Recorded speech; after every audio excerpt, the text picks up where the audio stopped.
اور بھی دانشوروں کے قول ہیں، جیسے کشمیری قوم ہے، ہم تقسیم ہے، ہماری آزادی کا بہت بڑا مسئلہ ہے جو ہم آزاد نہیں ہیں.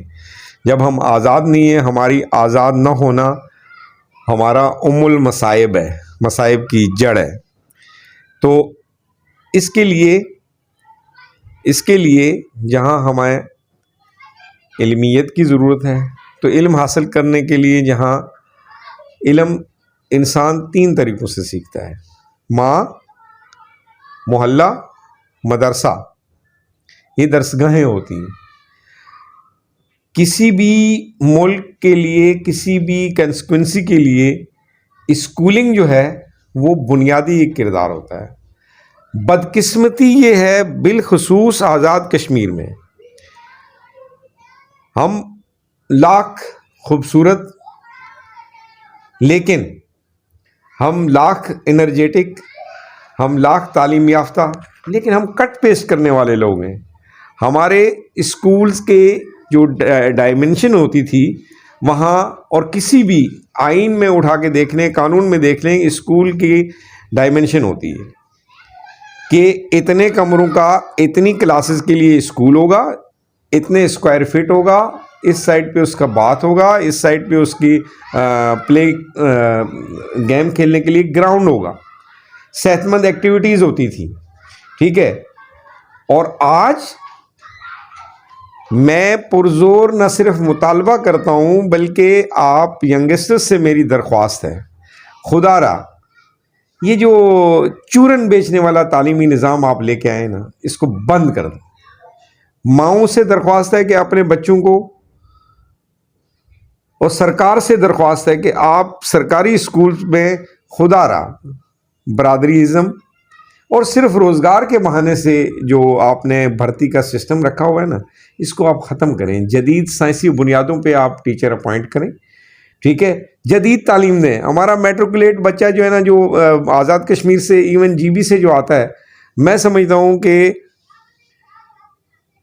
اگر ہم سب لوگ گاؤں دیہاتوں سے واقف ہیں، گاؤں میں جو ہے نا، جو مال ہوتا ہے نا، ان کو جب بند کرتے ہیں سردیوں میں، ظاہر ہے باہر ان کی چراگاہیں بند ہوتی ہیں، تو جب وہ گرمیاں شروع، بہار میں جب ان کو کھولتے ہیں نا، باہر اس کے نکالتے ہیں کوالوں سے، تو وہ اندھے ہوئے ہوتے ہیں، ان کو نظر کچھ نہیں دکھائی دیتا. تو ہمارے اس وقت جو کیڈر آپ دے رہے ہیں، جو میٹرکولیٹ آپ دے رہے ہیں، میں سمجھتا ہوں کہ اس سے علاوہ کچھ بھی نہیں ہے. آپ کٹ پیسٹ کو چھوڑ دیں. آپ اسکولوں کے حدود اربع کو، اسکولوں کی بلڈنگ کو، اسکولوں کے اسٹرکچر کو، اور اس میں نظام تعلیم کو جدید، آئینی اور سائنسی طریقے سے اس میں جو ہے نا امپرومنٹ جب تک نہیں لائیں گے. ٹیچر کو، ایک ٹیچر تو انقلاب پیدا کرنے والا ہوتا ہے نا. ٹیچر ایسی نسل دیتا ہے آپ کو جو ہے نا انقلابیت آتی ہے وہاں سے. استاد نبی آخر الزماں حضرت محمد مصطفیٰ صلی اللہ علیہ وسلم، پہلی وحی یہی ہوتی ہے، اقرأ باسم ربک الذی خلق. اور ہم نے جو دعائیں پڑھی ہیں مختلف پیغمبروں کی، اس میں سپیریئر دعا جو تھی پیغمبروں کی سب سے، تو ہمارے نبی آخر الزمان کی دعائیں تھی رب زدنی علما. اور ہمیں کیا حکم ہے کہ علم حاصل کرو، اور چین جیسی دور جگہ جانا پڑے. ہمیں کیا حکم ہے؟ طلب العلم فریضۃ علی کل مسلم و مسلمہ. اور ہمیں کیا کہا گیا ہے؟ العلم نور و ہدا، الجہل غی و ردا. جب ہم علمیت کو جدید تقاضوں کے تحت پڑھیں گے اور سائنسی تقاضوں کے تحت پڑھیں گے، تو ہماری اندر کی ناسور، جتنے بھی پیراسائٹس ہیں، یہ چیزیں ختم ہوں گی. ہم اس وقت ایک قوم کہلائیں گے. اور ہم اس وقت ایک قوم کہلائیں گے جب ہم دوسرے کا حق نہیں ماریں گے برادری کی بیس پہ. ہم اس وقت ایک قوم کہلائیں گے جب ہم علاقائیت کو کا کلا کما کریں گے. ہم اس وقت ایک قوم کہلائیں گے اور آزادی کے حقدار ٹھہریں گے جب ہم ان چھوٹے چھوٹے ناسوروں سے، بیڑیوں سے، جن میں، ان زنجیروں سے جن میں ہم جکڑے ہوئے ہیں. یار اب بتائیں نا کہ آپ بازار میں اس لیے اگر نہیں جائیں گے کہ جی وہاں دوسری برادری کا غلبہ ہے، یا آپ کا جانا منع ہے کہ وہاں دوسری برادری کے لوگ زیادہ ہیں، تو یہ تو انسانیت میں بھی فال نہیں کرتا نا. اس کا مطلب ہے ہم جو ہے نا قبل اسلام کے دور میں واپس جا رہے ہیں. ٹھیک ہے، تو لہٰذا ہمارے شہید کشمیر کا تحریکی حوالے سے بھی یہ ایک پرائم پیغام تھا کہ علاقائیت، قبیلائیت کی زنجیروں کو توڑ دو اور یکجا ہو کر مادر وطن کشمیر کی مکمل آزادی اور خود مختاری کے لیے ایک ہو جاؤ.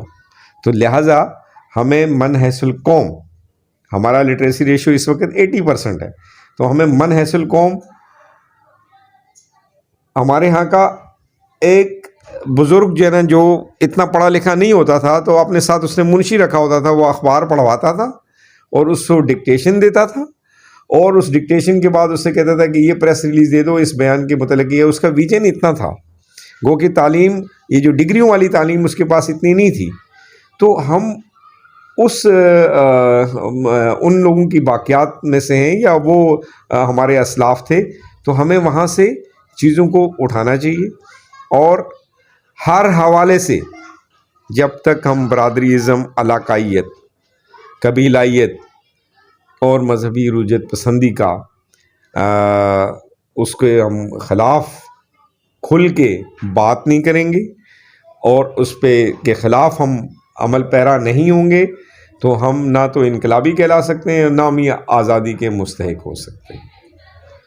بہت شکریہ سر، آپ سب نے گفتگو سنی جو ہے نا عبداللہ صاحب کی، اور ماشاءاللہ بہت ہی شائستہ گفتگو انہوں نے کی اور بہت ہی قیمتی باتیں کی ہیں. تو انشاءاللہ ہمارے ناظرین جو ہے نا ان پہ عمل بھی کریں گے، اور یہ ایک بہت زبردست میسج تھا جو ہمارے پلیٹ فارم سے انہوں نے دیا ہے.